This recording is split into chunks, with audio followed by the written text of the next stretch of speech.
component not direct to north, but north-northwest, like this figure. Then we can expect observed motion. Okay. The second station is USTI. This direction to epicenter is northeast. So expected motion is a down north small east or up south small west.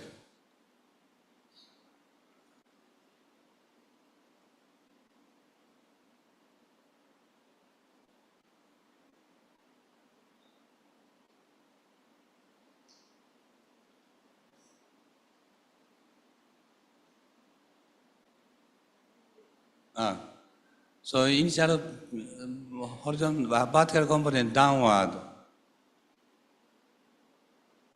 then northward.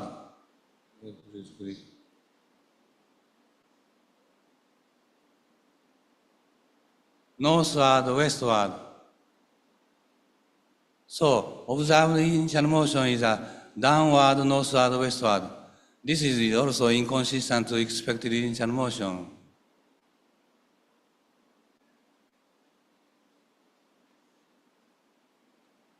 So, if horizontal component direct northeast, we can explain observed. So the difference is 36 degrees. So next orientation for accelerometer. So this is a case of Chanju earthquake, magnitude 5.6, 2022. So many organizations or persons obtain locate earthquake, and the epicenter differ organization to organization. So I try to find the epicenter by using the strong motion records. So KCJR station. So in upper figure is a north-south component.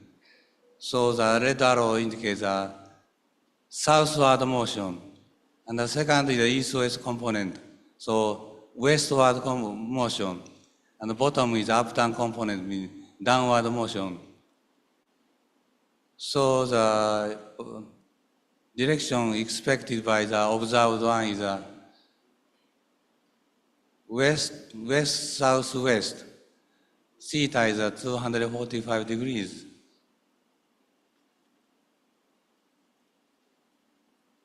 But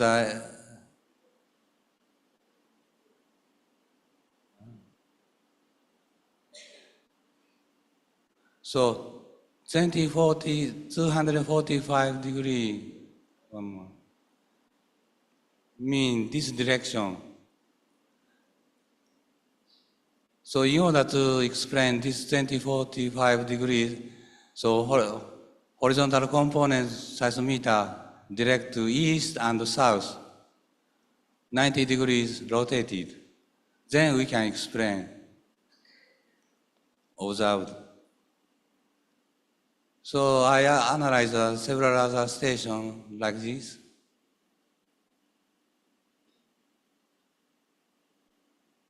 So KCJR, the bottom station, southwest station, indicate on different direction because of misorientation. The misorientation affects not only to a hypocenter location by using a particle motion, but also to a CMT solution. Normally, in hypocenter determination, we don't use a horizontal. We use a horizontal component, but we don't mind direction. So no effect for hypocenter determination, but CMT solution affects the direction. So this is quite important. So BMKG response is for our suggestions. First, epicenter distance limit improved. The BMKG needs amplitude, BMKG say, BMKG needs amplitude data to distance station for calculating magnitude. We hope that this problem will be resolved once Mr. Kamigaichi establishes a new magnitude scale. Second, S usage. The problem has been greatly improved. You picked many S phases. 3, fixed depth. We have pointed out this issue many times, but it never gets fixed. But partially considered by manually fixing to shallower depths. You try to obtain the shallower depth 10 kilometers or less by fixing the shallower depth. When automatic solution show 10 kilometers, you try to change for fixing depth. So partially improved. S4, S identification, and 5, filtered waveform. This issue has been almost fixed. 6, misorientation of seismometer. BMKG's investigation is undergoing.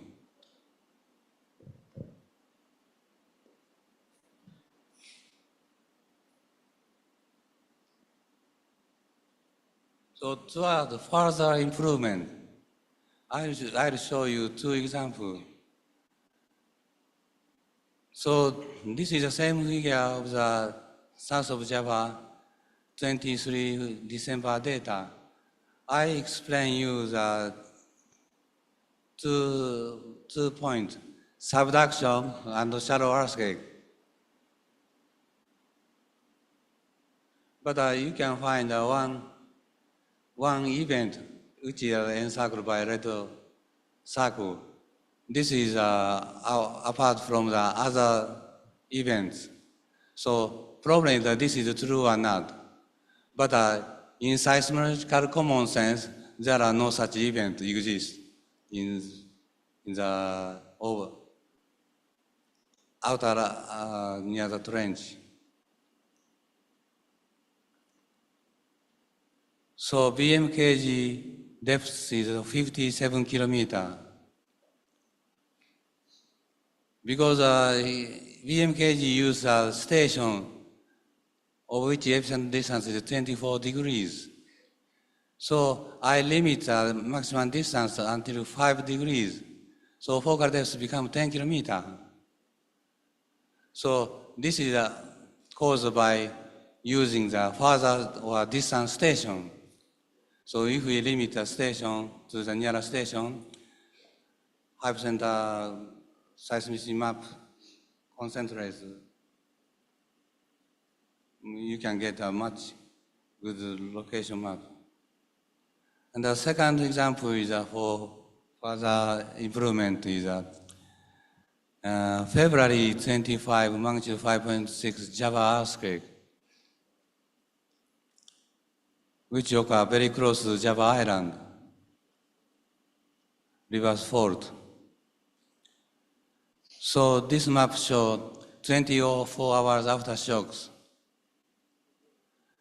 So from the figure, you can see larger red circle is proportional to the magnitude. So larger earthquake occur southwest. On the other hand, smaller earthquake occur northeast. So there are trend of the magnitude. But this never happened. So this is very artificial. So I try to relocate these earthquakes. So the central figure indicates the same figure, epicenter distance distribution and the AB cross-section. So I relocate earthquake, limiting 2 degrees in epicenter distance. And also I remove some outlier, some phase of which residual are large. Okay.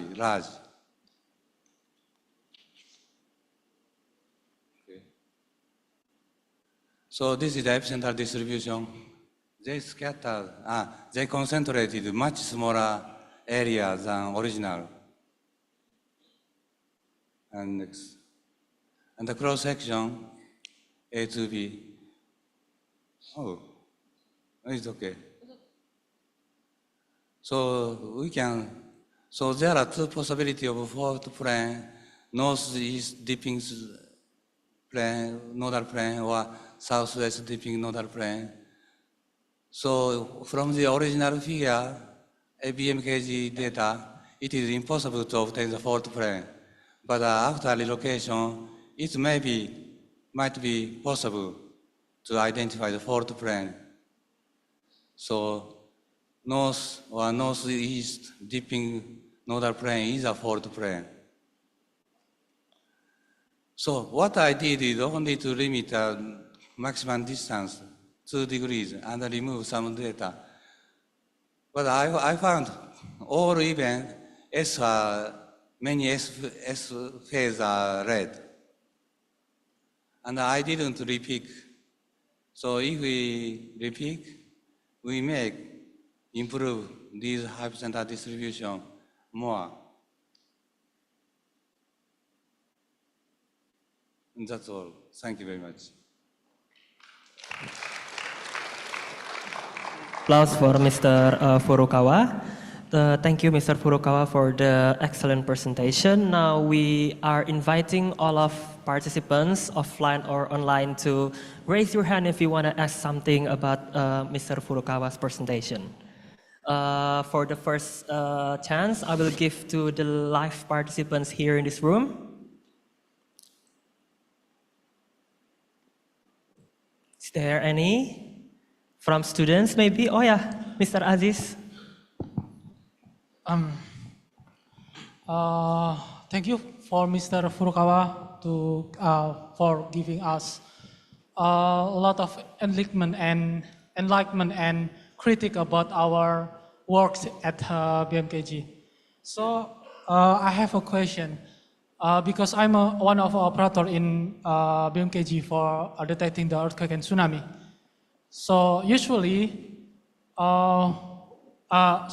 you mentioned before that we can improve the RMS value by eliminating the far station. Like you mentioned that if we use data below 4 degrees, the RMS will be lower. But as a operator, usually, as long as the far station record the earthquake well, I still use that station. And regarding the RMS, maybe because currently, so far, we still use the global velocity model, ISP. So, in my opinion, because we use the global velocity model, that's why our RMS is not so low. Because the difference of the real velocity model or Earth model and our global velocity model. What do you think about that? Should we change our velocity model to reduce our RMS? That's all my question.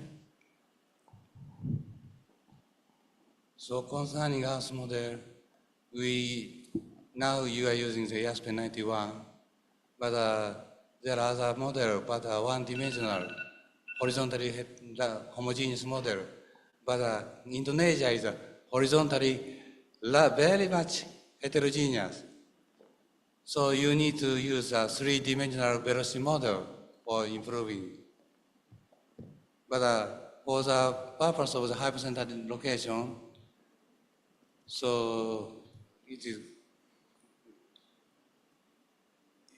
the best way is to use concentrate only nearby stations. But in future, you can try to obtain the three-dimensional velocity model and apply to earthquake location. Okay, thank you.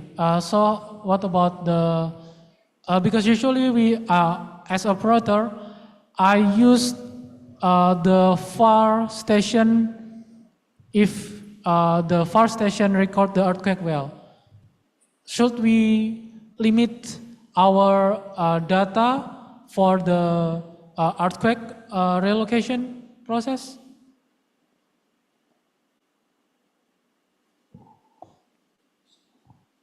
Bisa diulang lagi Mas mungkin? Sorry. So you mentioned that we can reduce the RMS by limiting the station record use, like before the 5 degree. If a far station more than 5 degree record the earthquake well, should we just put, or we just concern about or we limit the data use for the process of relocating the earthquake?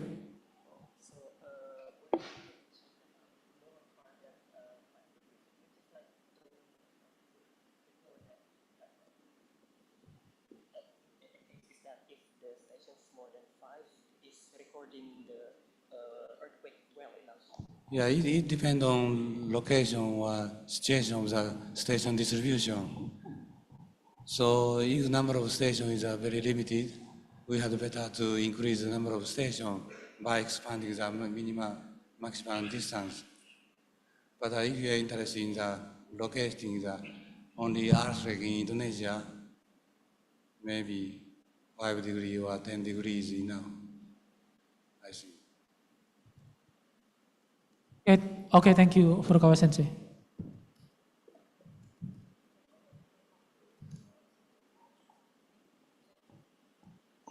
For participants in Zoom, is there any questions?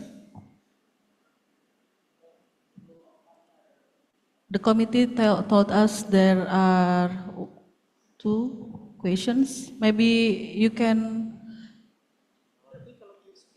display it, the Could question. someone please display the Zoom? Yeah.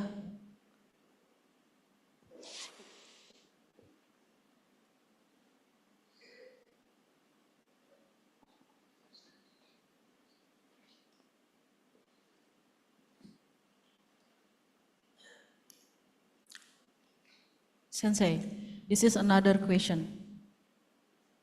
From the chat Zoom. Why should the fixed depth considered to be approaching the ideal have to be reduced to be shallow than 10 kilometers?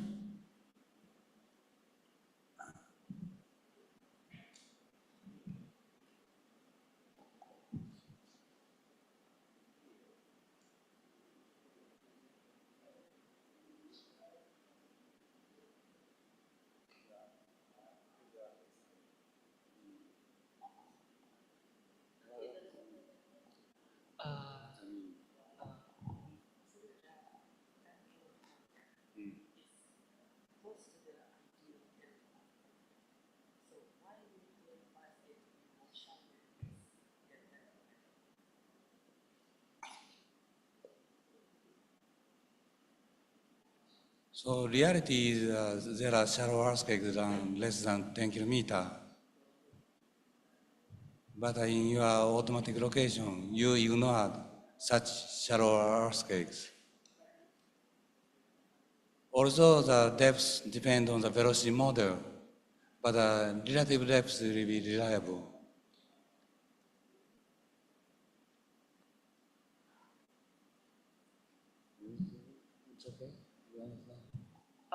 For Miss Anna Luna, is that enough? Is that answering your question?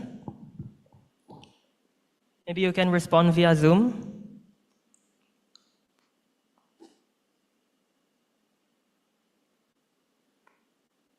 Okay, maybe that's enough. So maybe one more? Is it okay? Okay, so, okay, one more question from Pak Wijayanto.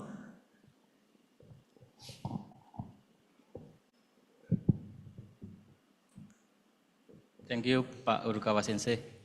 I want to ask about the misorientation.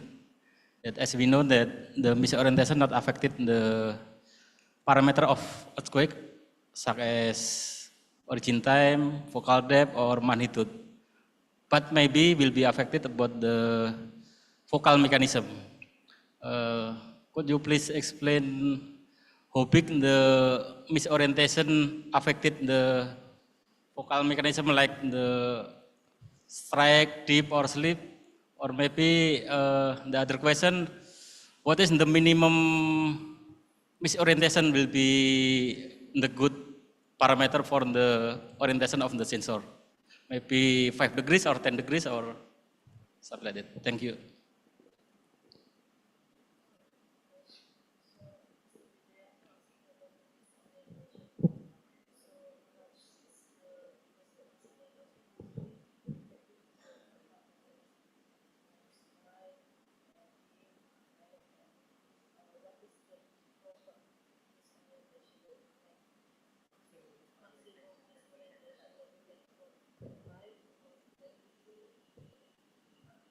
I've never studied such a point, so I don't know. Few degree, 10 degrees, 20 degrees, probably 10 degrees or so, but I don't know. Yes, because we are in the working group 1, we are focusing for the fixing the misorientation. So I mean that we want to know which is the ideal misorientation for the minimum misorientation. I mean that, so later we can tell to the geophysics station, so if you make fix the orientation must be not more than 5 degrees or 10 degrees, like something like that. Let's consider extreme case, only one station. Only one station I used. So just a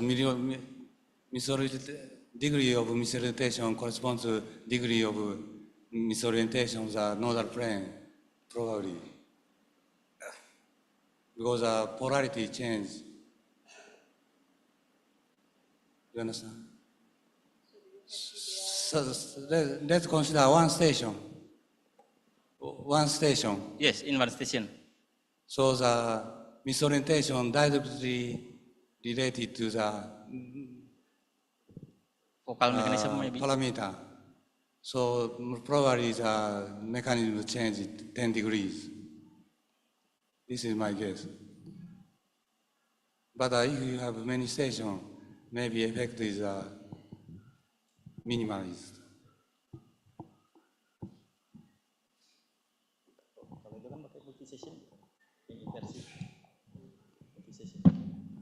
Is that clear, Pak?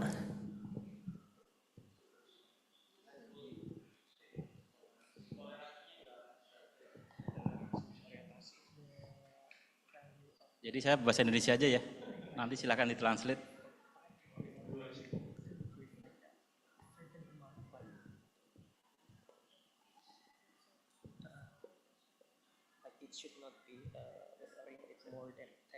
So I have no idea about the value, but maybe 10 degrees or so. Ya, Mbak Kian sama Mas Akmal, jadi kita kan di WG1 sedang fokus untuk misorientasi ya. Jadi banyak stasiun di BMKG kan pemasangannya kurang bagus, jadi banyak stasiun yang miss. Jadi utamanya kan kemarin sudah disampaikan kalau misorientasi itu sangat akan berpengaruh ke vokal mekanismenya. Karena tidak akan berpengaruh ke parameter ya, kayak origin time, magnitude, kedalaman kan dia parameternya adalah waktu. Jadi waktu dari available time P maupun S. Jadi misorientasi itu kemungkinan akan berpengaruh kepada vokal mekanismenya. Jadi itu seberapa berpengaruh terhadap vokal mekanisme, karena kalau kita analisa vokal kan bukan hanya pakai single station ya, inversi kan pakai multi station. Jadi misalkan nanti dari kita analisa vokal pakai 20 stasiun misalkan, ada 5 yang miss atau ada sepertiganya yang orientasinya missnya lebih dari 10 derajat atau 20 derajat, otomatis kan akan berpengaruh ke hasil parameter vokalnya, apakah strike-nya, apakah dip-nya, apa slip-nya, atau apanya, itu kan pasti akan berpengaruh. Jadi yang saya tanyakan, itu seberapa besar pengaruhnya terhadap akurasi vokalnya itu, kalau kita banyak sensor yang miss. Terus yang kedua, kira-kira itu, kan pasti kita nggak bisa fix di arah yang absolut gitu ya, pasti koreksi. Jadi nggak benar-benar di arah utara, atau timur, barat gitu ya. Nah, koreksinya itu kira-kira untuk mendapatkan hasil yang ideal itu berapa derajat? Kan bisa apakah, oh kalau kita masang itu harus minimal 5 derajat atau 10 derajat missnya itu. Itu aja pertanyaannya.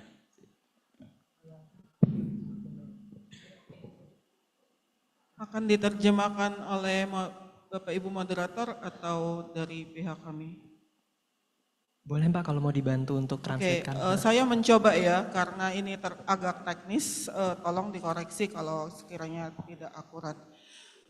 So this gentleman is asking about something that they are currently doing in their working group 1. Working group 1 is discussing and talking about misorientation. And they think that misorientation is important because it will affect the focal mechanism. The results that their analysis will produce regarding focal mechanism. So their question is like this, his question: when you do focal mechanism, you do not just rely on single station. You have to rely on multi-station. Let's say if from the several stations that they work with, a third, 1/3, 30% make misorientation which are significant, to what extent the result will be affected by this misorientation? And do you have any recommendation from your experience, the misorientation allowed to make good results for focal mechanism? What is it?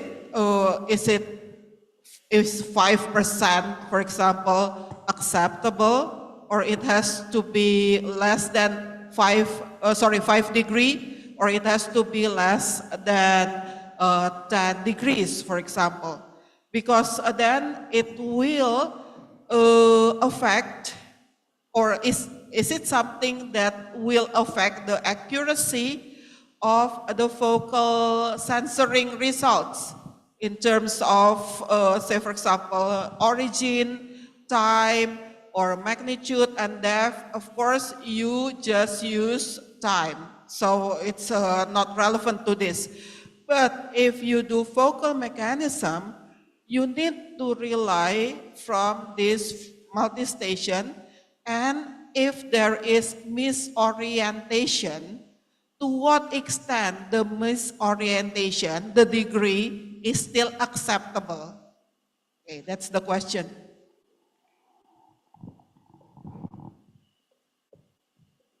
So, since I have no experience for mechanism determination by using waveforms, I don't know how much degree is significant. Ya, jadi jawabannya tadi karena memang Bapak Furukawa belum memiliki pengalaman ya untuk yang tadi ditanyakan focal mechanism, jadi beliau tidak bisa menjawab pertanyaan mengenai misorientasi ini. Oh, okay, Sensei.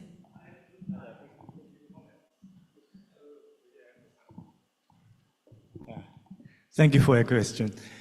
And as for the focal mechanism determination, you have so many broadband stations. So by using a lot of stations, the focal mechanism error will be reduced. So my personal impression is 15 degrees will be allowable limit, just my personal impression. But more serious problem occurs in case you use the same sensor for the earthquake early warning. You are going to implement the earthquake early warning. And earthquake early warning algorithm start the estimation of a hypocenter just after the one station record, the P wave. So for such a case, the misorientation is fatal for the evaluation of the hypocenter. So not only for the focal mechanism determination, but you need to carefully examine in case of the earthquake early warning application. Oke, jadi memang untuk di Indonesia karena ada banyak stasiun yang dipergunakan, maka menurut pembicara tadi untuk focal mechanism beliau merasa bahwa 15 derajat itu masih bisa dipergunakan. Nah, hanya ada catatan untuk early earthquake warning mechanism, itu nanti akan ada dampaknya di algoritmenya. Jadi misorientasi pada hypocenter itu harus diperhatikan kalau menggunakan warning system untuk jadi early warning system sensor. Catatannya itu. Oke, baik. Terima kasih Mbak atas penjelasannya. And Sensei, thank you for your explanation. So Pak Wijay, so is it clear, right? What Sensei Kamigachi explained? Okay, so Akmal? Okay, so because we have limited time, so I would like to read you all the several notes that I have taken from this presentation. The first is that we should use stations that are in close range, depends on the magnitude of the earthquake for earthquake analysis. And then the second, we shall try to pick as into nearest stations in this case to constrain the depth of the earthquakes. And also, don't forget to pick in the horizontal component, not in the S to P converted waves, because the onset might be different. And then the third is that free depth determination is proven to minimize the RMS value. And then the fourth is to be careful of using the filter because it also may affect the phase readings. And then the last is there are some stations, BMKG stations that are misoriented, either seismometers or accelerometer. So ladies and gentlemen, this is the end of the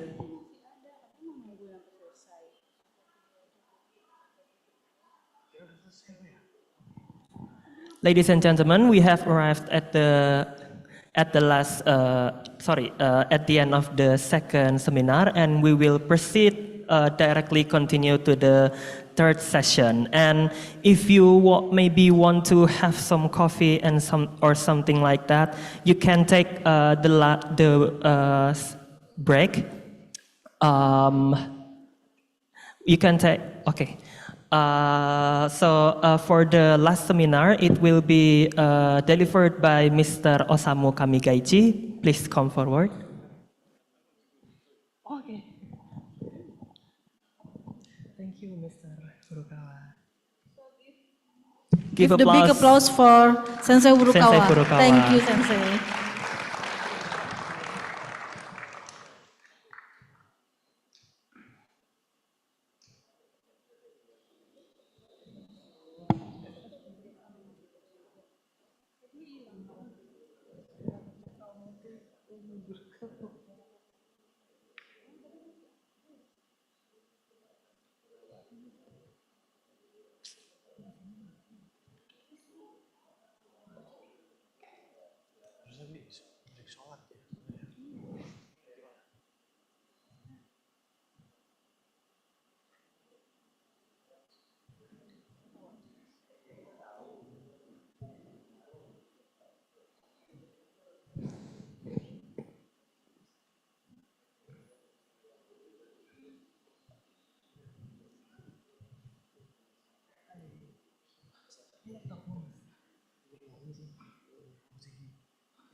Oh ya, yang di PPT.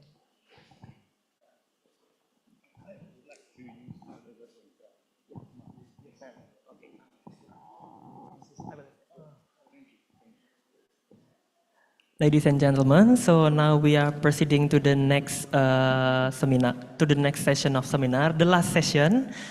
So right now, Mr. Osamu Kamigaichi will deliver the presentation with the title "Recommendations for Improving the Inatius Operation, including SOP for Tsunami Early Warning and Dissemination Procedure of Seismic Intensity Information." Before we begin the presentation, I would like to read the curriculum vitae of Mr. Osamu Kamigaichi.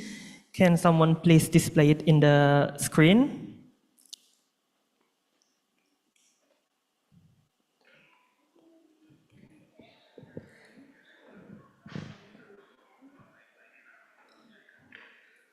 All right, so Mr. Osamu Kamigaichi has graduated from Department of Geophysics, Faculty of Science, University of Tokyo in 1982, and then got the Master title of Science in University of Tokyo also in 1944.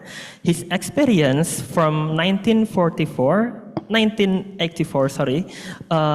is his first entrance to Japan Meteorological Agency or GMA, and then from 2010 to 2011 became the director of Volcanology Division, and then from 2011 to 2014 became the director of Administration Division, and then from 2014 to 2016 became the Director General of Osaka District Headquarters, and then from 2016 to 2020 became the Director General of Seismology and Volcanology Department, and then retired from the GMA in 2020, and then from 2022 until present time became the Senior Engineer in International Affairs Department of Japan Meteorological Business Support Center or GMBSG.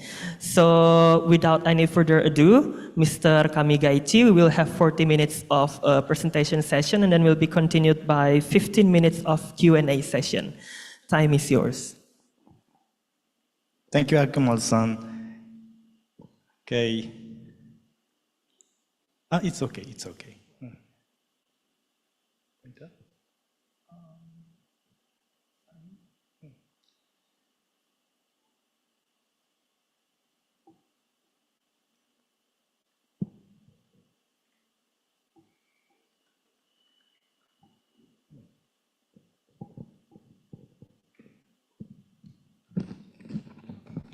Thank you.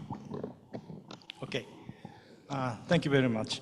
I'd like to introduce you three major points left in the middle of the until the completion and related to the working group 3 activity. These are three issues. I think they are all important and should be completed before the end of this project. We have only 1 year left. The one is the new magnitude formula. This is very essential, crucial. And 2, the verification of past tsunami warning. This is for your PDCA cycle to improve your heavy duty. The third is the seismic intensity information. This is intensively discussed in the morning JCC meeting also. And I would like to introduce to you its importance. Okay, the first issue is new magnitude formula. Like Indonesia and Japan, the trench is very close to the mainland, and the tsunami strikes the nearest coast within several minutes in the worst case. So you need to disseminate the tsunami warning for such a local and regional earthquakes. And for the evaluation of tsunami-genic potential, the magnitude is the most important hypocentral parameter among these several hypocenter parameters. It controls the accuracy of the tsunami warning. And for local and regional tsunami warning, the magnitude should be calculated very promptly, very promptly, and at the same time, very accurately. These two have a trade-off, but we would like to find an optimal solution. For the prompt calculation, we need to use the station very close to the epicenter because the seismic wave arrives at such a close distance, and you can start the magnitude calculation very quickly after the first detection. And also for the accurate magnitude calculation, locally adjusted decay correction term must be applied for the magnitude. Thank you. Calculation. So, but however, at present you are using SeisComp, and none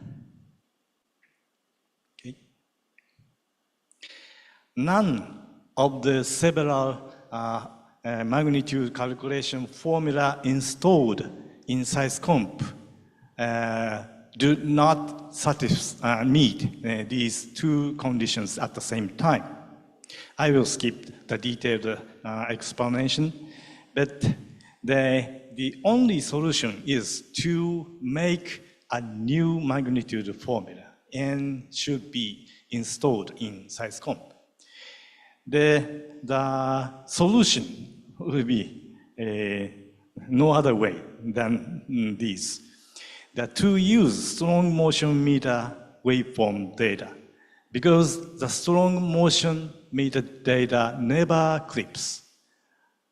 It always records the ground motion correctly, even for very strong shaking. So it can be used for the magnitude calculation. For the broadband seismometer easily clips at the near distance. So it can't be suitable for the local and regional big earthquake. And the second, the seismic wave decay characteristic of Indonesia must be incorporated.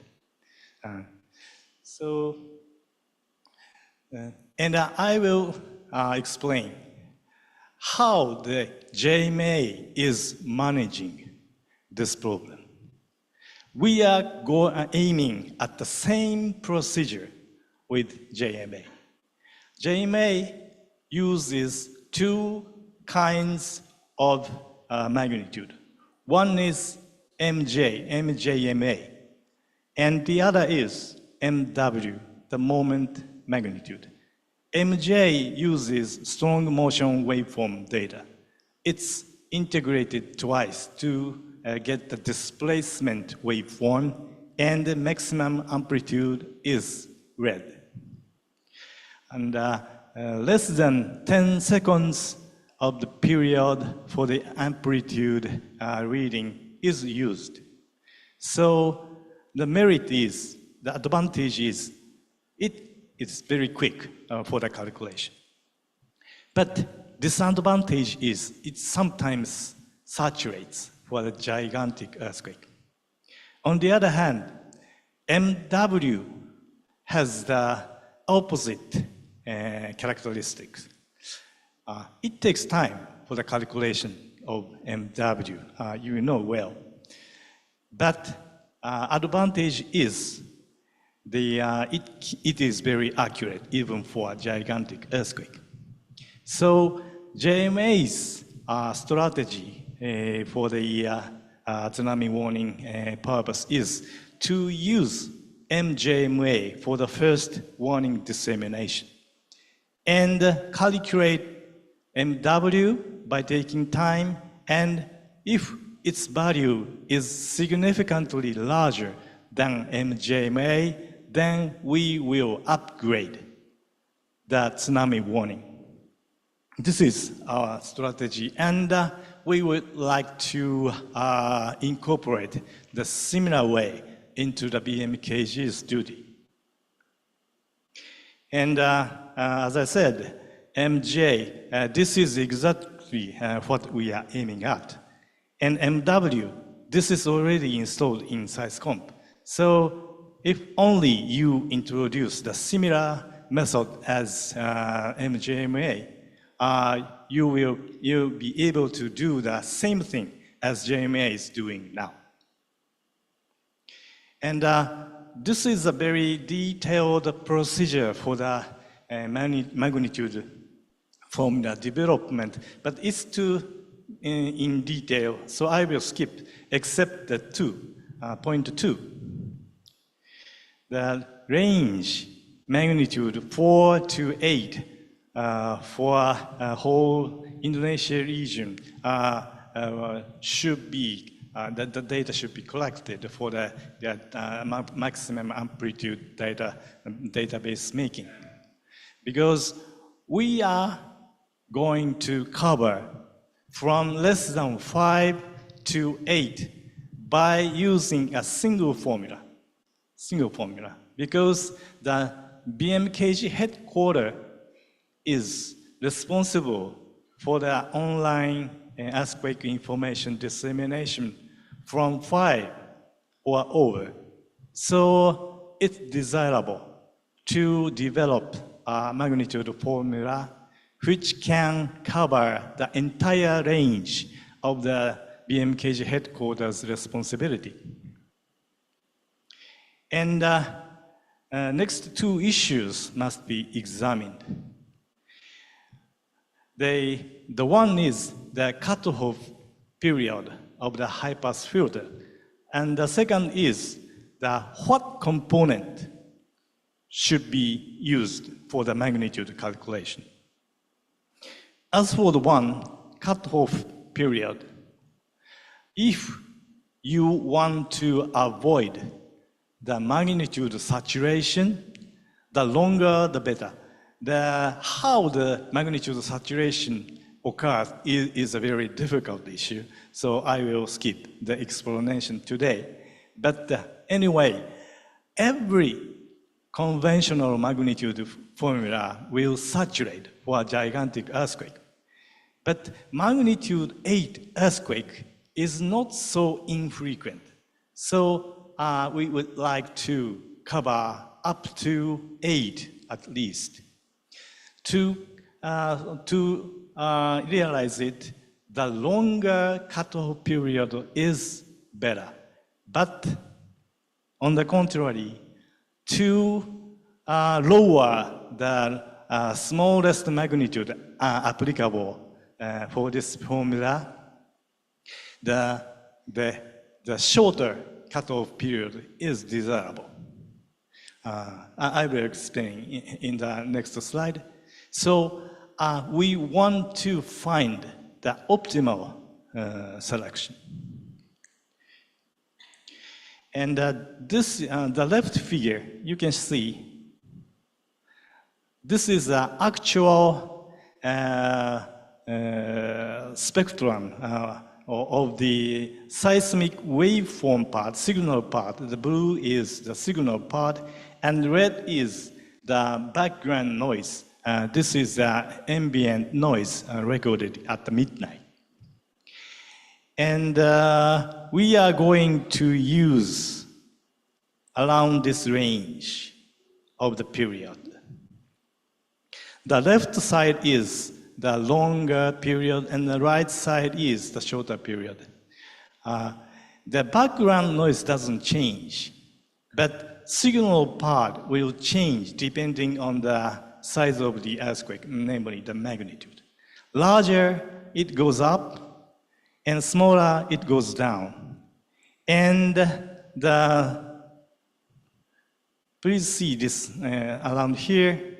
If the magnitude becomes smaller, then blue curve will go down, and finally, the red curve will be larger than the blue one. This means that the signal is overridden by the background noise. To avoid this, we need to exclude a longer period component from the waveform. So, as I said, the cutoff period TC should be determined in the red box, should be determined taking both saturation magnitude and applicable lower magnitude limit into account. And this is an example of the actual acceleration record.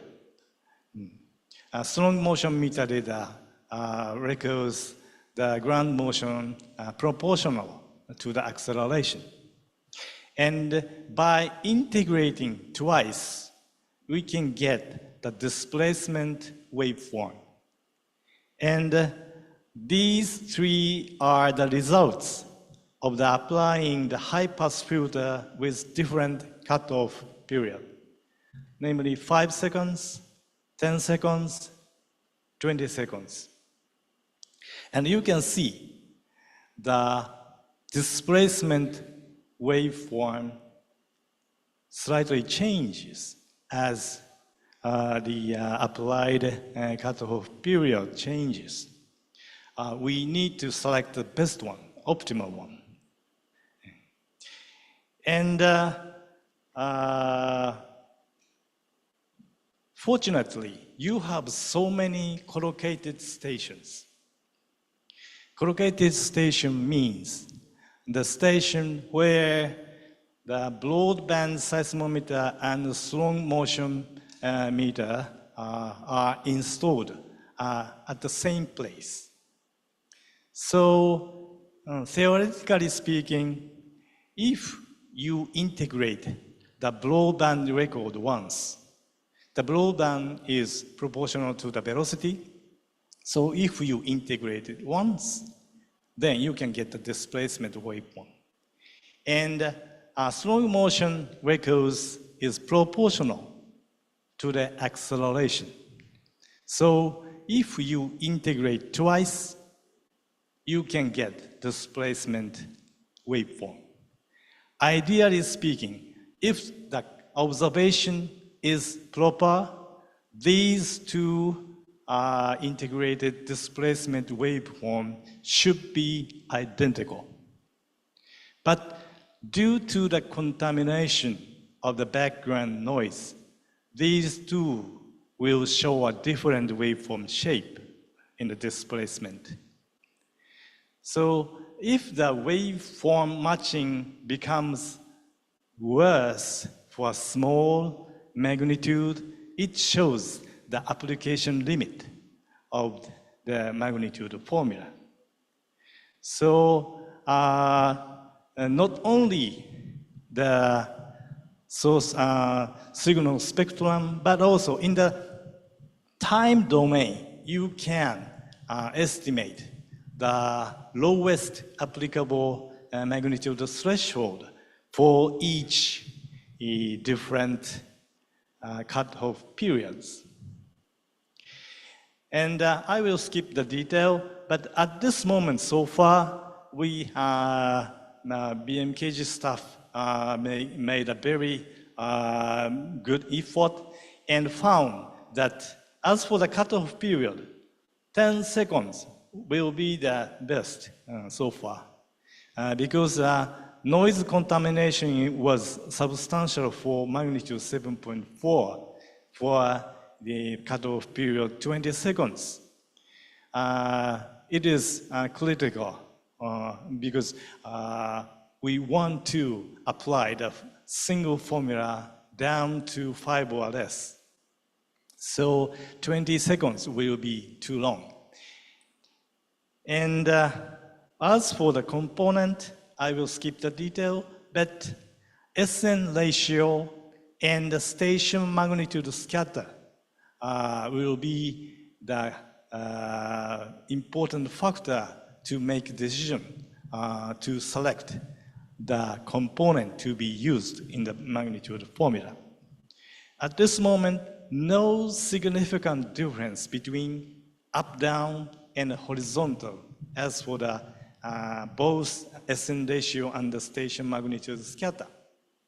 But I'm waiting for the more quantitative analysis result from BMKG side. And during the checking of the two displacement waveform comparison integrated from accelerometer and the broadband meter, it was lucky or unlucky. We found so many stations where the amplitude doesn't match. It should be around 1, because in the ideal case, the waveform and two displacement waveforms should be identical. So the amplitude ratio of the acceleration to velocity should be around 1.0. But we found so many stations with around 2 or more. But the waveform shape is similar.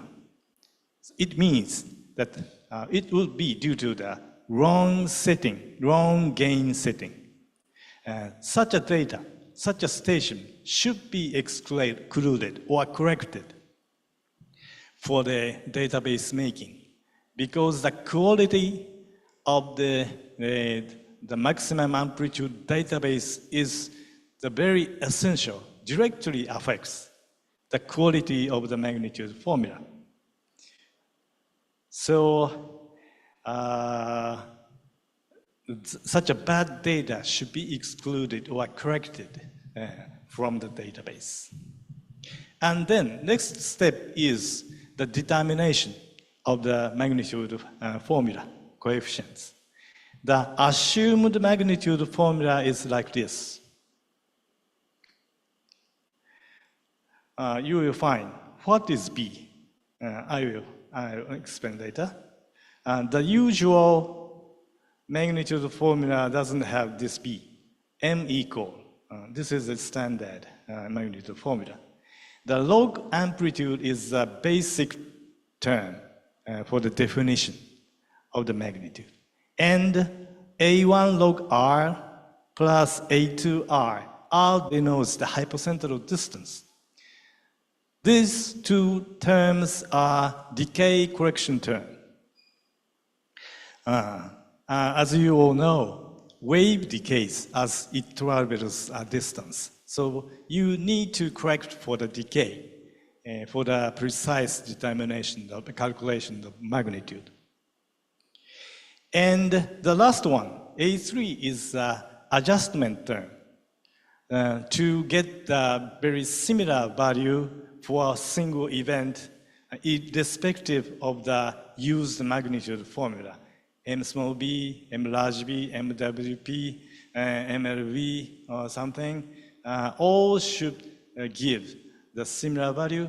And this is also the case for the new magnitude. So we are adjusting this A3 to match the global CMT's MW. And the last one, B. B will be unfamiliar to you, but it can be necessary due to the usage of the too short period for the amplitude and maximum amplitude reading. It can occur. So it's better to compare by fixing the result with the B is fixed 1.0 or B is also determined in a least square method. We would like to compare these. And not the usual least square method is not used for the estimation of these coefficients. We will use two-step stratified method. It's a very technical issue, so I will skip. But it is to exclude the the estimation bias for these A1 and A2. Okay, so let's see how long will it take to get the stable magnitude value by using the new magnitude formula once it's established.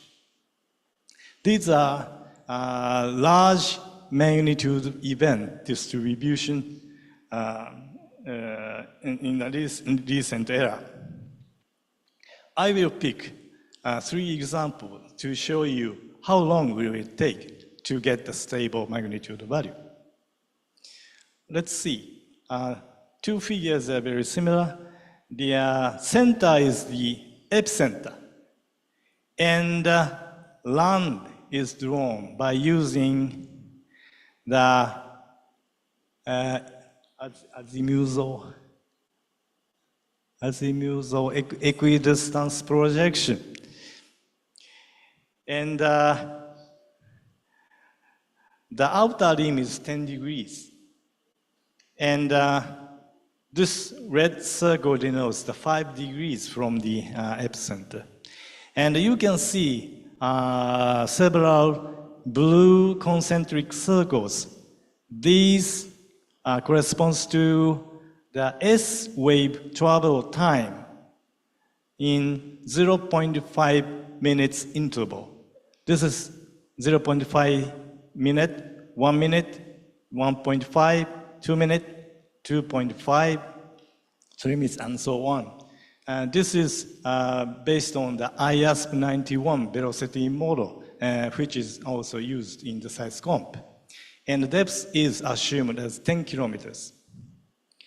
And you can see, this is a 4-minute concentric circle. It takes 4 minutes for S wave to reach here, about 10 degrees.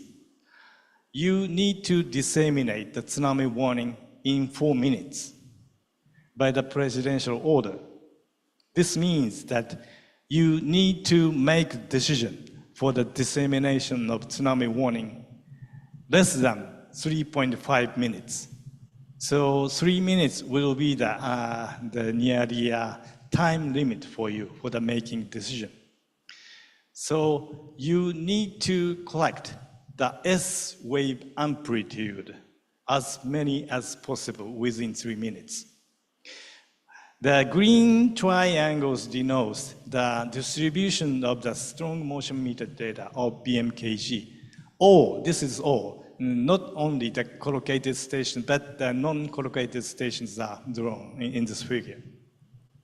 And for this event, let's see, this is 2.5, this is 1, 2, 3, 4, 5, and this is 2.5 minutes concentric circle corresponding to the 2.5 minutes after the origin time. And inside of this circle, you can find more than 15 strong motion meter. And JMA uses 10 to 15 S wave maximum amplitude for the calculation of MJMA. So this is also the case for you to get the stable value. You need to wait for the S wave arrival until the number becomes 15 or more. So it takes about 2.5 minutes. In the right side, this is a Sumatra great event. And this is close to the land. So you can get more than 15 strong motion meters S wave amplitude data in 1 minute. In 1 minute. And this is the most difficult cases among the large earthquakes I showed you in the previous slide. It takes 5 minutes to get more than 15 S wave maximum amplitude data for this event. It's very far off the coast from the Sumatra and Java. But don't worry. Right side shows the tsunami travel time. And this is 1 hour. This is 1 hour. So it takes more than 1 hour for tsunami to reach to the mainland of Indonesia. So you don't have to insist on the dissemination within 4 minutes for such a distant event. You can wait a little bit more. For this case, you can wait until 5 minutes. Okay, and this is the summary-like slide for this issue. Hypothetical epicenters are placed everywhere in this map and calculate the time to get 15 S arrivals. And this, the time is denoted by the contour line and the color. This is 1 minute, and 2 minutes, and 3 minutes. So if the earthquake occurs outside of this 3 minutes contour, it is difficult to make a decision within 4 minutes, 3.5 minutes. But it takes time for a tsunami to arrive at the nearest coast. So you don't have to worry about it. Anyway, for the case where the tsunami strikes the coast very early, you can get the stable magnitude value within 3 minutes. So please expect the new magnitude development. And the final step is to how to install into the SeisComp. Many of the issues are already cleared. SeisComp cannot exclude a clipped record from the magnitude calculation, but strong motion waveform data never clips, so don't worry, it's okay. And the second, SeisComp excludes maximum amplitude reading with low SN ratio automatically, so no problem, it's okay. The third, the SeisComp can do algebra using more than one channel. So larger of the NS or EW is possible in SeisComp. And it's okay. We are going to, we will be adapting larger of the NS or EW for the usage of the amplitude into the new magnitude formula. The issue 4 is closely related what Furukawa sensei said. SeisComp, for the SeisComp magnitude calculation, you need to include P or S reading.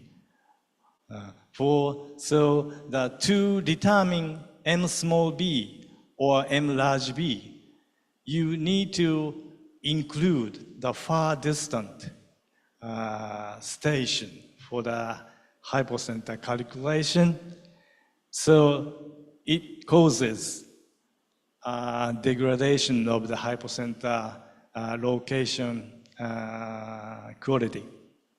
But the new magnitude formula uses the near distance station only. So this problem will be solved to some extent. So I think it's fair. The last one, fifth one is the largest problem. At this moment, SeisComp can only handle 3 channels only for one station.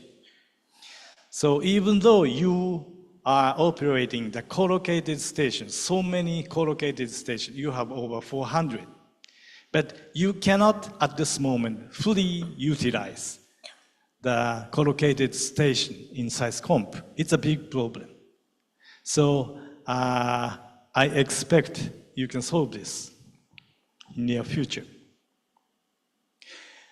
Okay, I will proceed to the second issue, the verification of the tsunami warning. Tsunami warning is a kind of forecast, and a forecast is not perfect. So every advisory or warning will have the discrepancy between the forecast and actually observed. And if the discrepancy is significant, you need to examine why it occurred, the cause of the discrepancy, and consider the solution for it and reflect it to the SOP or toast system improvement to make a better SOP for the next big earthquake. This is the PDCA cycle. And you need this one and this one, and these two cycles, post-evaluation for finding out problems to be improved, and investigation of causes and consideration of countermeasures for it, and improve the SOP. For this, you need to do the post-evaluation for the tsunami warning in advisory. But before that, it can happen during your real-time operation that your forecast was too small and the larger amplitude tsunami was observed actually. For such a case, you need to update the advisory or warning. JMA using the geometrical mean of the ratio between forecast and observed. And by applying this geometrical mean as a magnification coefficient, JMA revises the advisory or warning. So this know-how has been transferred to BMKG from JMA also already, but still you need to modify the toast system. It will take time. So I expect you to consult with AWI to incorporate this function into toast system. And we will step into the post-evaluation. In case of the tsunami warning dissemination, there are so many uncertainties in the hypocentral parameters. What we can get within 3 or 4 minutes after the earthquake is latitude, longitude, depth, and magnitude only. We have no idea on the actual focal mechanism.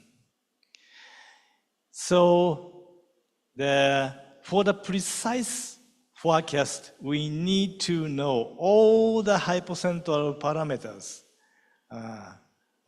to set the initial value of that tsunami waveform.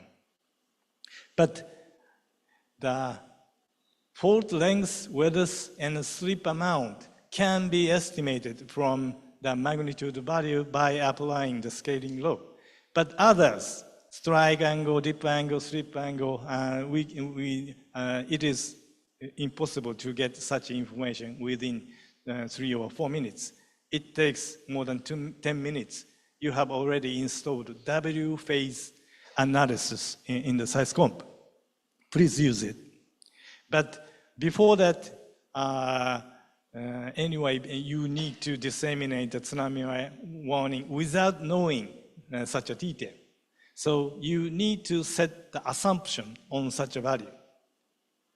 And depth, fault type, dip angle can affect the tsunamigenic potential. So these are the cause of the discrepancy. So this is a concrete step for the post-evaluation of the tsunami advisory or the warning. But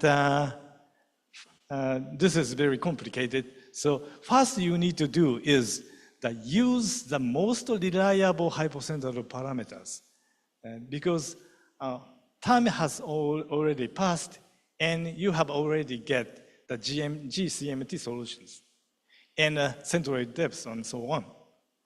So please use these most reliable hypocentral parameters and run the Tsunami, the very sophisticated tsunami simulation tool.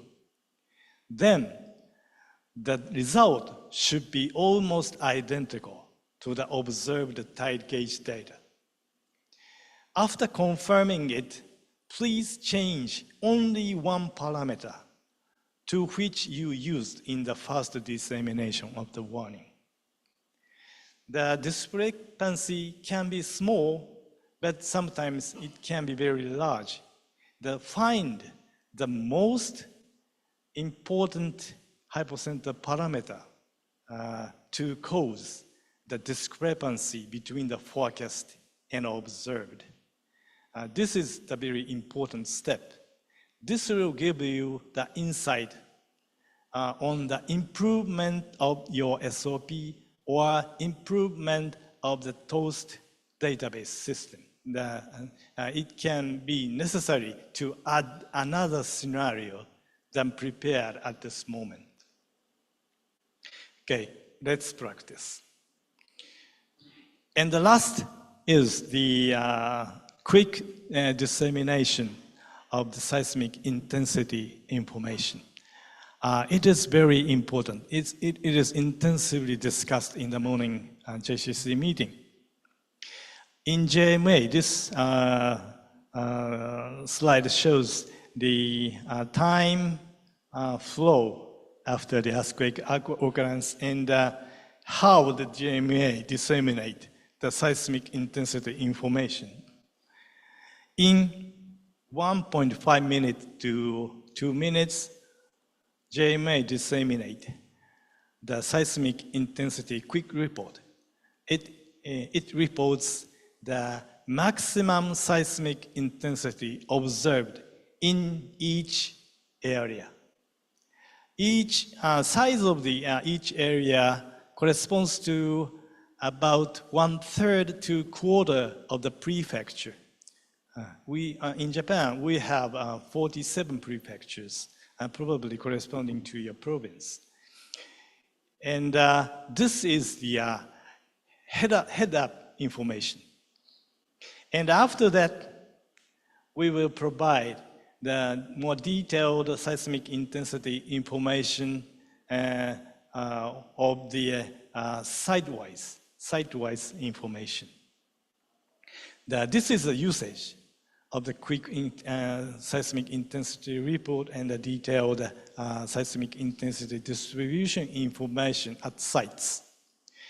This is the heads-up information to start up the emergent response of the government and the local government.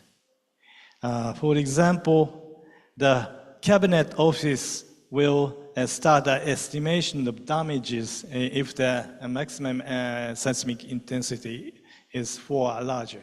This is in JMA scale, not MMI. But anyway, the quick dissemination, quick sharing of this seismic intensity information is very important for the strong motion disaster mitigation. So many people are waiting for your rescue under the collapsed houses. You need to start the rescue very quickly. To do this, the faster, the better to disseminate and to share such kind of information, because the seismic intensity describes the severity of the damage. So it can be used for the concentration of the limited resources for the rescue so it is very important. Okay, at this moment you are disseminating in 2 minutes the hypocenter parameter information, but it's much better. You don't need to determine the hypocenter. Just share the observed seismic intensity is enough. And also, it is very useful for the tsunami warning SOP, because one of the most serious problem JMA did in case of the 2011 Great Tohoku earthquake was the underestimation of the magnitude. The Great Tohoku earthquake's MW was 9.0, but in 3 minutes, JMA disseminated the tsunami warning, but in that warning, we adopted the MJMA value 7.9. So the energy is more than 30 times different. So it is a clear underestimation of the tsunami-genic potential. So it must be avoided. To do this, JMA developed a very simple way. Just see the spatial extent of the strong motion extent. For a Great Tohoku event, about 600 kilometers. It's far more than, this is the real magnitude 8 earthquakes, seismic strong motion area. Clearly different. This JMA determined magnitude MJMA 7.9. For this case, 8.0. But clearly, the strong motion area is different. So you can get the rough idea on the spatial extent of the fault. So if you recognize the possibility of the new magnitudes saturation, you can take some other measures like to adopt the maximum possible magnitude value in the area. You have a seismic gap of the coast of Sumatra. The 8.4 or 5 is expected. So even if the new magnitude formula gives the 7.9 or 8.0, if the spatial extent is large enough, then you can replace it to 8.4 or 5 to avoid underestimation in the first warning. Okay, these are 3 major issues to be accelerated in the working group 3 activities. Thank you very much. Thank you, Mr. Kamigaichi. Please give a round of applause. So that is the last presentation by Mr. Kamigaichi, and due to the time limitations, I will only allow one person in this room and also one person from online participants to raise the question. So if anyone may wonder something or need to explain something, please do not hesitate to give question to Mr. Osamu Kamigaichi. Anyone, please?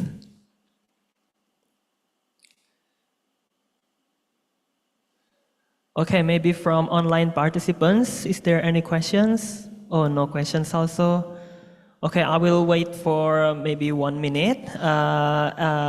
Meanwhile, I will also read some notes that I have taken during the presentation of Mr. Kamigaichi. So there are 3 main issues that has been presented by Mr. Kamigaichi. The first is regarding the development of new magnitude formula, and then the second is verification of past tsunami warnings, and then the third is prompt dissemination warning. So regarding the new magnitude formula, our model or our reference is to the local magnitude of Japan, that is mg, which integrates the accelerometer records 2 times to gain the displacement model and also calculate the magnitude. And it is fortunate for us that we have quite many collocated stations that we also able to compare the displacement records between accelerometer and also seismometer waveform and identify whether it is identical or not. And then the usage of strong motion is also preferable, since the nature of the accelerometer is never clipped, even in big earthquakes. And then the usage of the new magnitude formula is only recommended for stations less than 5 degrees. And then it is maybe a big homework for us in the operational of Inatus, to accommodate how to use more than 3 channels for stations that are collocated, so that we will not only use the seismometer, but also can use the accelerometer in the analysis of magnitude. So before I continue with my resume, okay, Pak Indra, please committee give a mic to Pak Indra. Thank you, Dr. Samagama Gaisi, for your presentation. I would like to asking about the second target related to the comparison between past event of tsunami and then what we have in terms of tsunami modeling. So for this target, actually we in operation room we have tsunami simulation. First is on-fly model. This is we using EasyWave, and then we have a pre-computed one. This is calculated one by Tsunami. Then what my question is, when we want to compare between our database or our Mariogram created by our database, compare with the real case. What target we need to clarify? It is about the tsunami. It is about the numerical one, or it is about the source one? Because if I think for the numerical one, it's already established. Whatever software that you use, maybe Delft 3D, EasyWave, or Tsunami, Comcon, or something, this is established one. But if you want to make more consider about the source, I agree. Because sometimes our observation and our model is not comparable because the source is different. So what do you think about this one? Thank you. Okay. If my understanding correct, that you are talking about the cause of the discrepancy, not from the database, but from the source parameters. And of course, you need to use the limited information for the first dissemination of the tsunami warning. You need to quickly determine the hypocenter location and magnitude. And you need to set some assumption on the focal mechanism. I think in the Tsunami database, the plate interface depth is assumed, and reverse fault, pure reverse fault is assumed. But it can be different from the actual depth in a focal mechanism. If it's a result of the policy to stand on the safety side, it's no problem. Discrepancy is not the problem because it's an overestimation to stand on the safety side. But your worst case on the plate boundary setting cannot be the worst case. This is the problem. You need to check it because the large earthquake can occur shallower than the plate boundary. The great large earthquake can occur in the crust, and it can generate the more tsunami than the plate boundary interface reverse fault tsunami. So the point is how to avoid the underestimation. As for the error, and if it's a result of the standing on the safety side, you can explain to the public. Your warning was too large because you stood on the safety side. It's no problem. But if it's the insufficient scenario setting in the toast, it's a problem. And also, if you take the determination of the epicenter or the depths where the toast is not covering, in the toast area, the depths will be fixed to the bed boundary. But outside it, you need to use easy way. And for this purpose, you need to carefully determine the depths. And if the estimation was too deep, then the calculated easy way result will be underestimation. So this procedure is find out what was the cause of the discrepancy. If it's a result of the policy of the standing on the safety side, it's no problem. You can explain to the public. But if it was underestimation, you need to carefully examine how it occurred. And you need to reflect it to the revised SOP.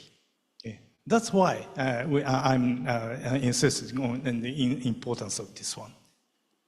Is it? Yes, you're right. Yeah, it means we need to consider our source in terms of what we already have related to the parameters such as strike depth, or something that we already impose on our database. Okay. But there are 2 points.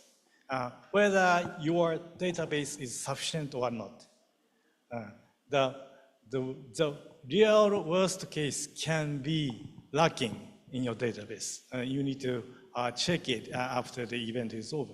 The second is how to determine the hypocenter precisely. At this moment, as far as I see, the seiscom's depth estimation is a little bit unstable. It can be 10 kilometers, and sometimes it goes down to the 45 kilometers. This is the reason why you didn't disseminate the tsunami advisory for the Bandasi event. So for such a case, you need to carefully examine how to check the hypocenter parameter calculation result before the making decision of the dissemination. 2 points. There are 2 points. okay, we will talk later, discuss more deeply about this one. Thank you. Thank you. Okay, Pak Iman, next. Yeah, thank you, Pak Indra, as well as Kawagiti-san. Actually, we realized that the big problem in our crisis time in 3 minutes, in the first 3 minutes, is 2 parameters actually: magnitude determination as well as hypocenter determination, depth and magnitude. So that's why the strategy from Germany, we just provide the database scenario based on Tsunami simulation model, and we make assumption that the depth is in the boundary in the subduction boundary. So that's why in TOS we have 2 basis modeling, Tsunami or Tsunami scenario database, and also on-fly simulation. In Tsunami, we actually use for first bulletin, whatever the depth resulting by seiscom, we assume that the depth is in the slab contour. Yeah. And then we update for the second bulletin based on easy wave, because easy wave can accommodate the focal mechanism result.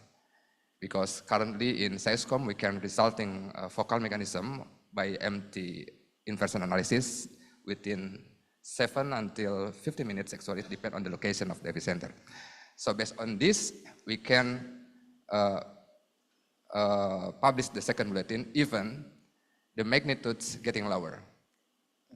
But after Palu earthquake, the strategy I think should be changed, yeah, because we don't know in the field, in the location, there are some area has landslide that also can generate the earthquake larger rather than only one source by earthquake itself. So that's why I think the strategy from GMA or GMS way to provide the update information only upgrade result, upgrading parameter or upgrading tsunami simulation model, I think it is acceptable. Yeah, it is good strategy for us because we don't know actually in the location there are any anomaly that we cannot taking into account in our simulation or tsunami modeling.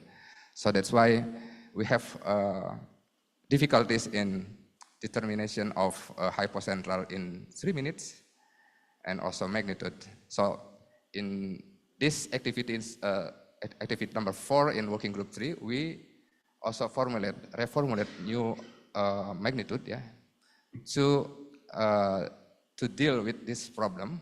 But for hypocentral determination, I think several practice from our sensei, but it is only for quality, quality control, not for crisis time. We only choose several degree for distance, for example, to avoid the lateral heterogeneity to get more precise hypocenter. But when the operator in the crisis time, I think it is difficult to implement sensei. So this is the problem. We have problem to determine the precise hypocenter. I hope for the magnitude determination we can hopefully we can deal with this new formula. Hope. Yeah, this is my comment. Thank you very much. Thank you very much. Yes,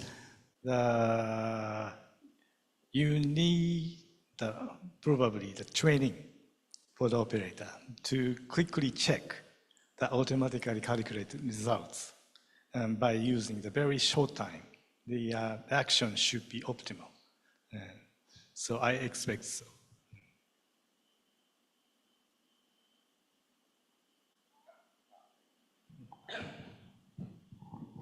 Yeah, thank you.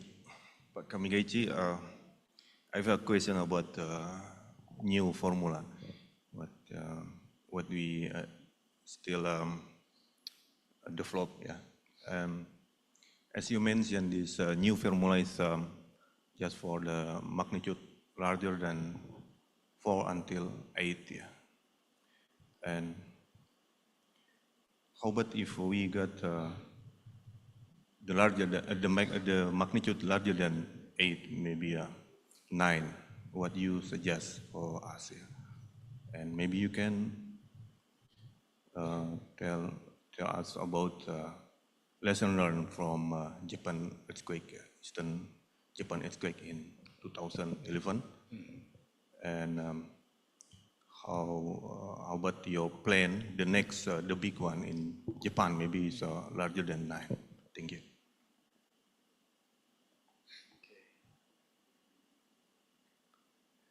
This is clearly related to this the picture. The MJMA is applicable up to around 8, and the real size of the earthquake is 8 point or much more than the MJMA saturates.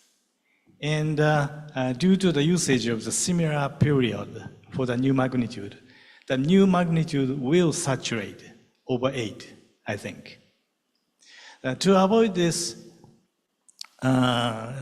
you can make the T cutoff period very long, but it lead to the higher application limit for the lowest magnitude.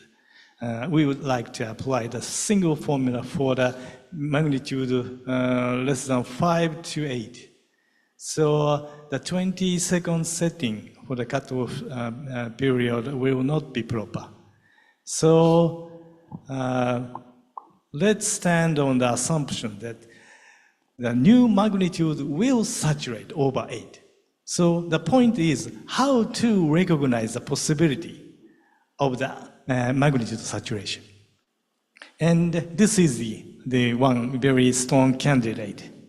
When the strong motion area is too large, expected from the calculated magnitude, then you discard the calculated magnitude value and replace it by something else. In Japan, the maximum magnitude that can occur in each oceanic area is used after the discussion of the seismologist of Japan. So it is difficult in Indonesia as of now.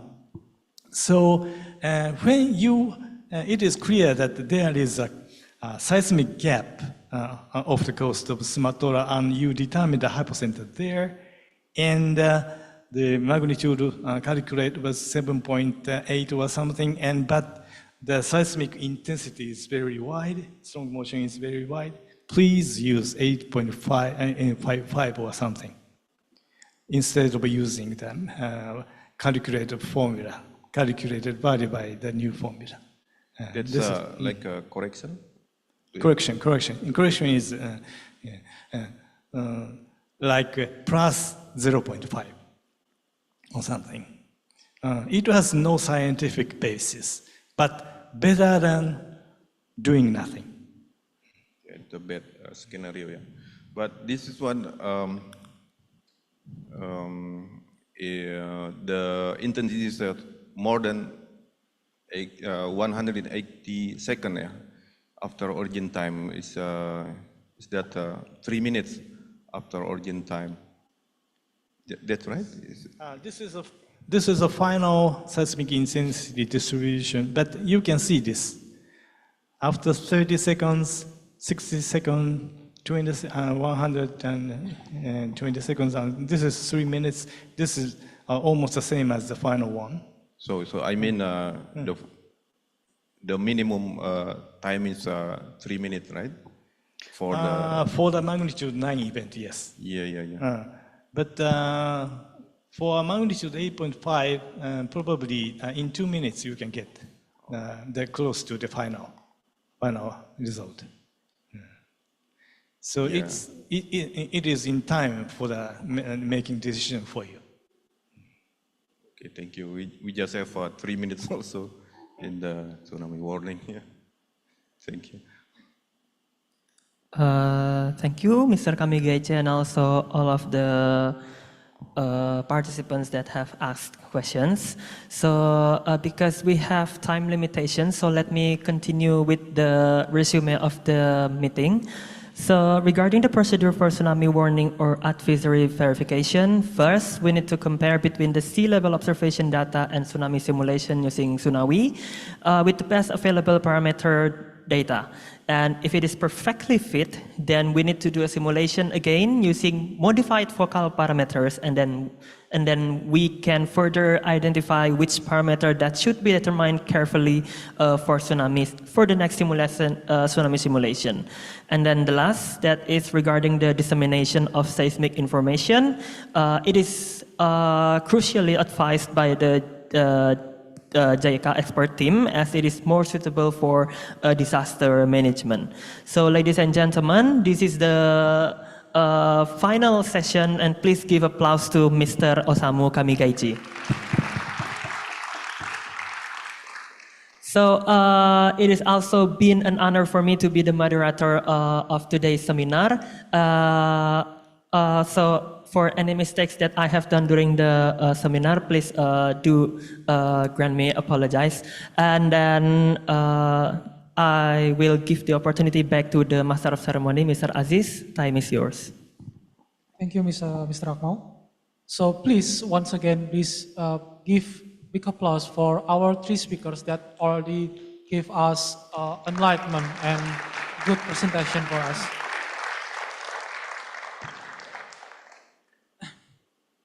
Ladies and gentlemen, for the information, for participants who cannot ask for the material session due to the time limit, please, you can scan the QR code on the screen and fill the question there.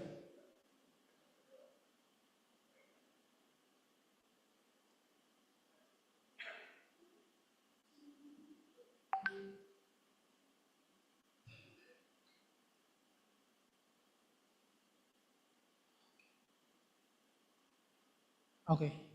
Finally, we have arrived to the end of this event. I would like to invite the head of Center for Earthquake and Tsunami that will be represented by Mr. Iman Fatur Rahman to deliver the closing remarks. For the Mr. Iman Fatur Rahman, the time is yours.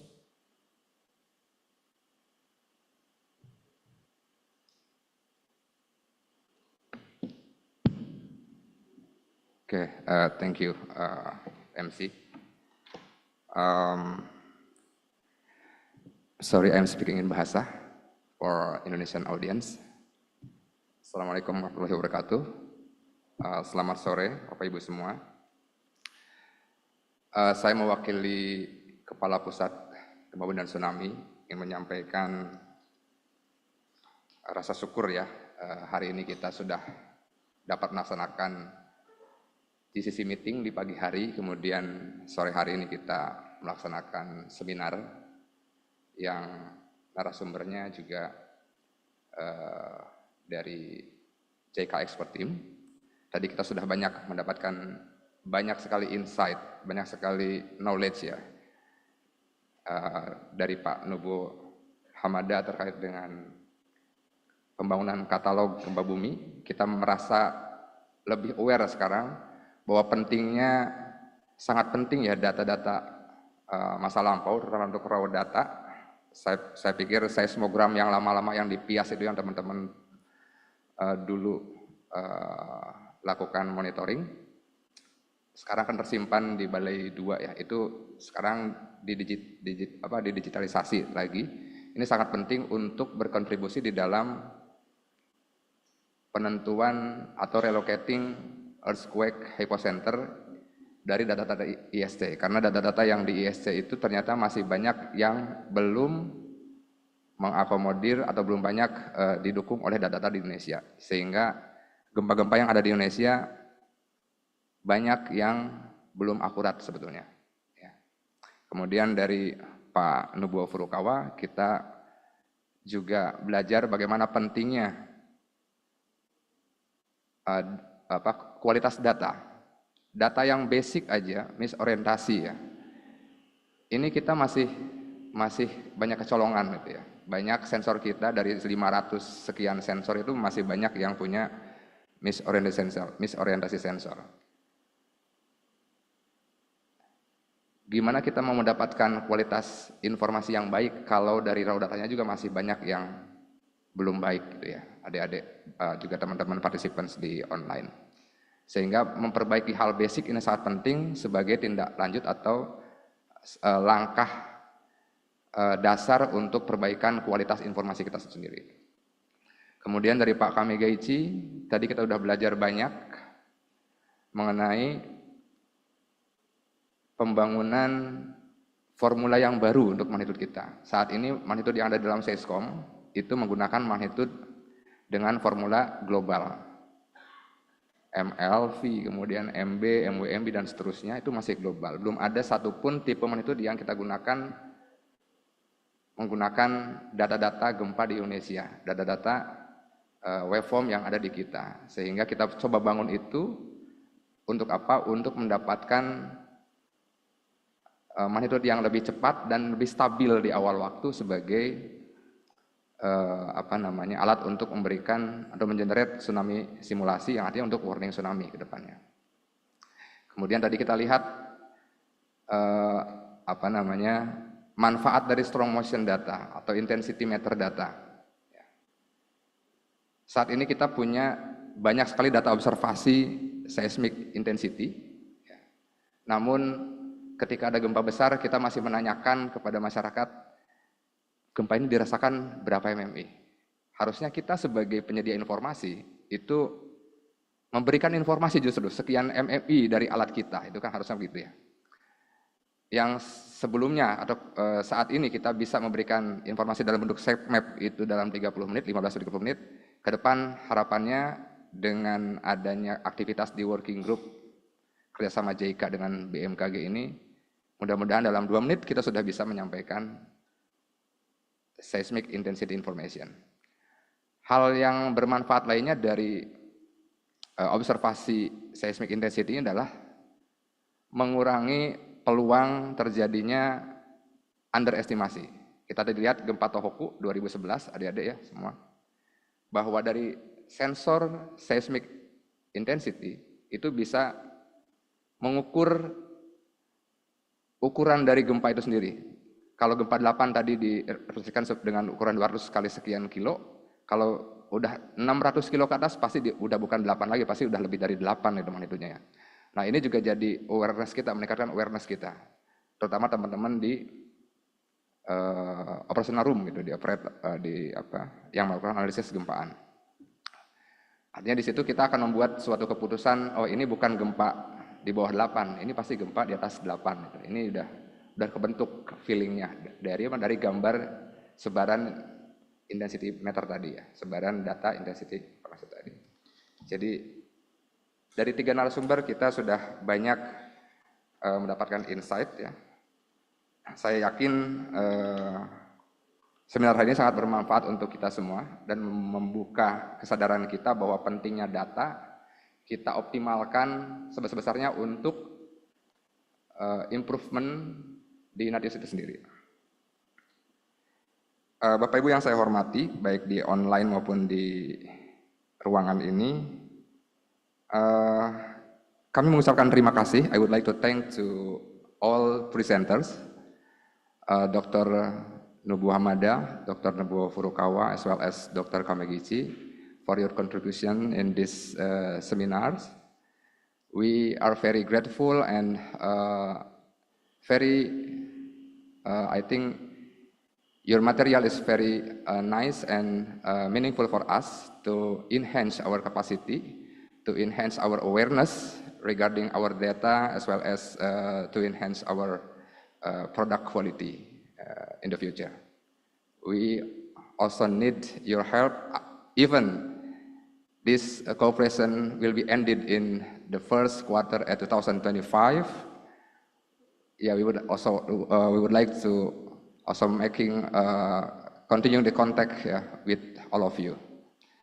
And then buat teman-teman semua, menutup sambutan ini saya atas nama panitia ingin menyampaikan penghargaan dan ucapan terima kasih saya kepada JICA dan BMKG yang telah berkontribusi untuk mensukseskan acara The Seminar on Expected Improvement in Operational Process of Earthquake Analysis and Tsunami Early Warning in BMKG and further actions needed to achieve them. Alhamdulillahirrahmanirrahim. Acara seminar ini saya tutup dengan mengucapkan alhamdulillah.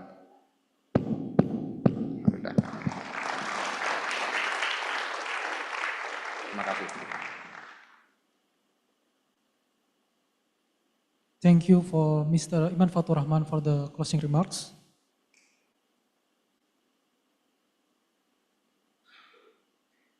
Ladies and gentlemen, on behalf of the host and committee, I would like to take a moment to thank our distinguished speakers for sharing their expertise with us. We are grateful for their time and dedication in preparing material for this event. We would also like to extend once again our deepest appreciation to you all for your support and participation. As the master of ceremony, I apologize if there is some mistake I did during this event. Thank you for your attention. Wassalamualaikum warahmatullahi wabarakatuh.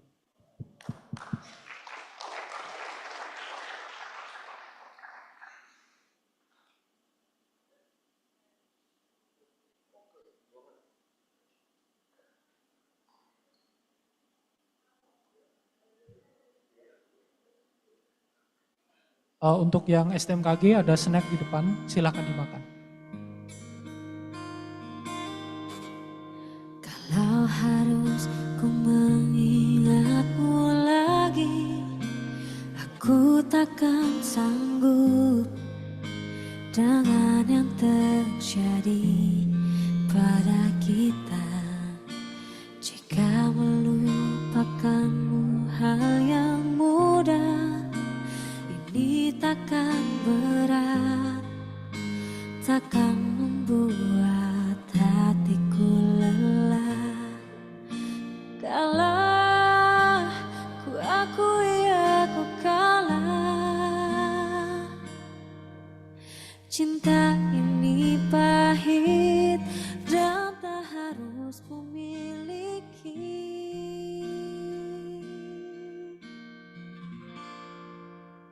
Jika aku bisa, ku akan kembali, ku akan merubah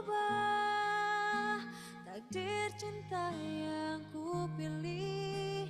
Meskipun tak mungkin, walaupun ku mau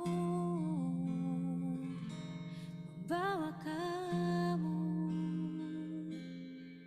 lewat mesin waktu.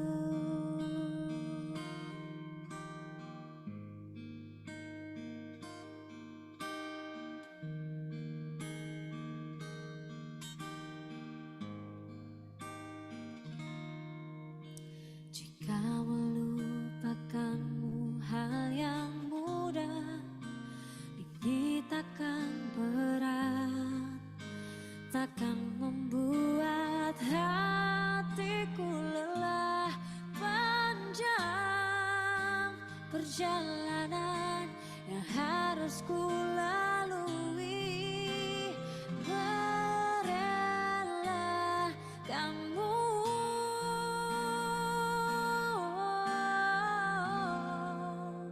Jika aku bisa, ku akan kembali, ku akan merubah takdir cinta yang ku pilih. Meskipun tak mungkin, walaupun ku mau membawa kamu lewat mesin waktu.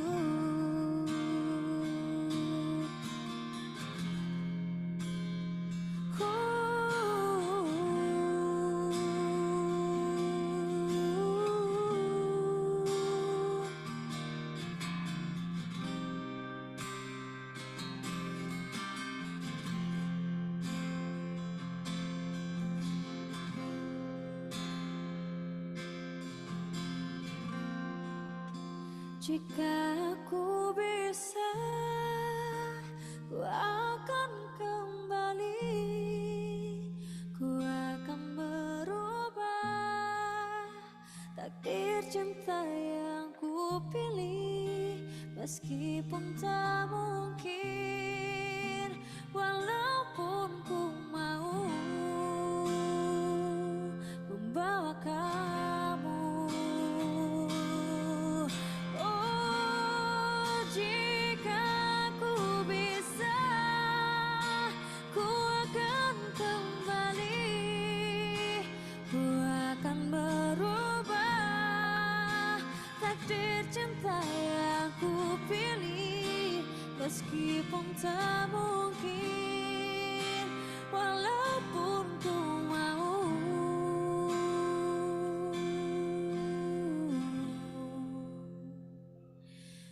bawa kamu lewat mesin waktu.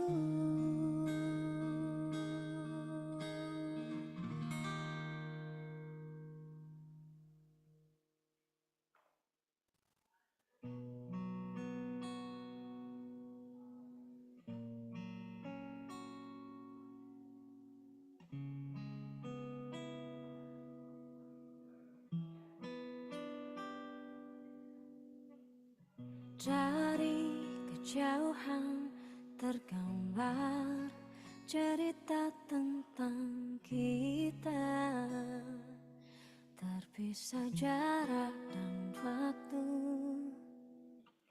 Ingin ku ungkapkan rindu lewat kata indah. Tak cukup untuk dirimu, sebab kau terlalu indah. Dari sekedar kata, dunia berhenti sejenak menikmati indahmu. Dan apabila tak bersamamu, ku pastikan ku jalani dunia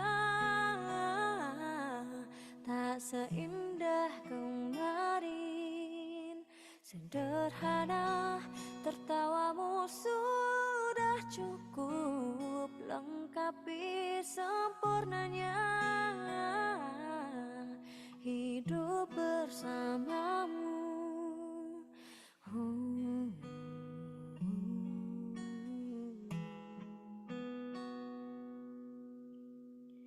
Jika hariku lalui tanpa hawamu, percuma senyumku dengan dia.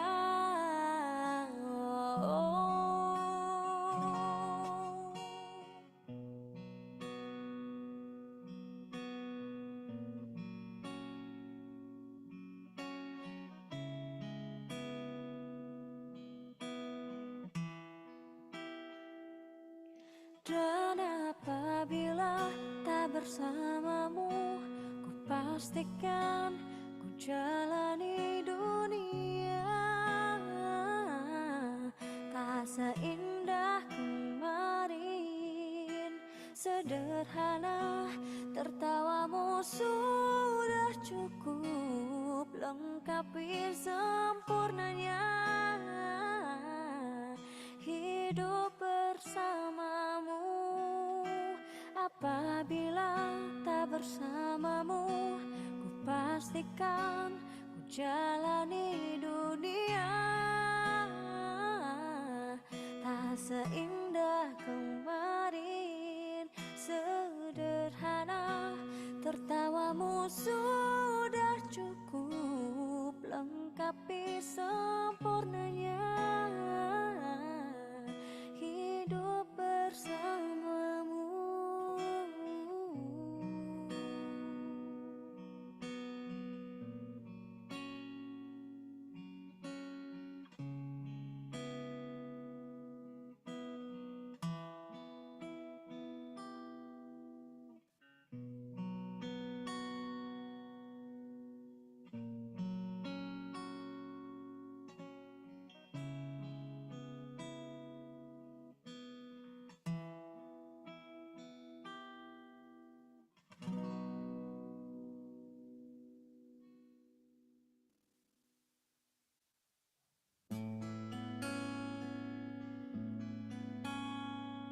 Kan ku bawa wajahmu, kan ku bawa namamu. Ku ingin tidur dan bermimpi malam ini. Di sini di kamar ini, sendiri melintas sepi. Kusut masang rambut dan gaun malam, ku tak peduli. Di sana kau berdua, di sini aku yang sendiri. Di sana kau tersenyum, di sini aku yang menangis. Jangankan untuk bertemu, memandang pun saja sudah tak boleh. Apalagi menyanyi bersama bagai hari lalu. Jangankan mengirim surat, menitip Ternyata memang kau tercipta bukan untukku. Oh, kan ku simpan wajahmu, kan ku ukir namamu, kan ku buktikan kesetiaanku padamu. Biarlah di sini sendiri merajut hari-hari. Bukankah esok atau lusa mati pun aku sendiri. Jangankan untuk bertemu, memandang pun saja sudah tak boleh. Apalagi menyanyi bersama bagai hari lalu. Jangankan mengirim surat, menitip salam pun sudah tak boleh. Ternyata memang kau tercipta bukan untukku. Oh, kan ku simpan wajahmu,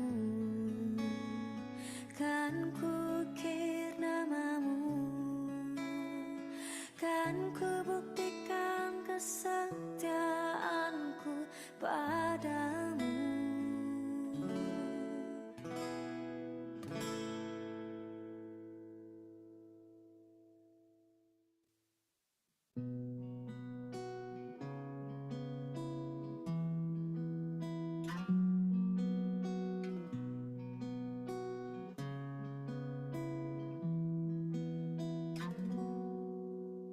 Nak, bila suatu saat kau dengarkan lagu ini dan aku sudah tak ada lagi di sampingmu, kau akan mengerti mengapa begitu menyebalkannya aku di matamu.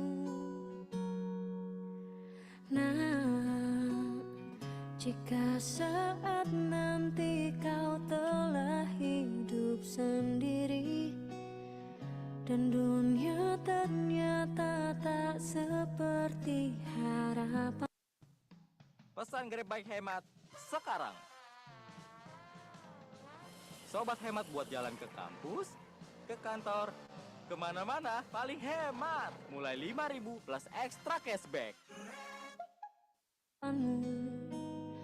Ku ada di sini menjadi rumah yang selalu menanti kepulanganmu. Kelak kau kan jadi orang tua seperti aku yang ingin anakmu bahagia dengan hidupnya. Bila bentakan kecilku patahkan hatimu, lebih keras dari itu dunia akan menghakimimu. Ku bentuk dirimu menjadi engkau hari ini.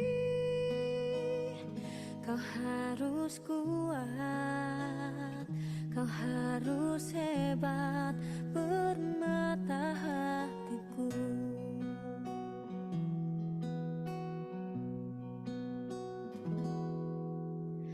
Nah, kan tiba waktu kau harus tentukan jalanmu yang mungkin tak searah dan indah di mataku. Apabila terjadi, berjanjilah kau akan selalu menjadi dirimu sendiri. Kelak kau kan jadi orang tua seperti aku yang ingin anakmu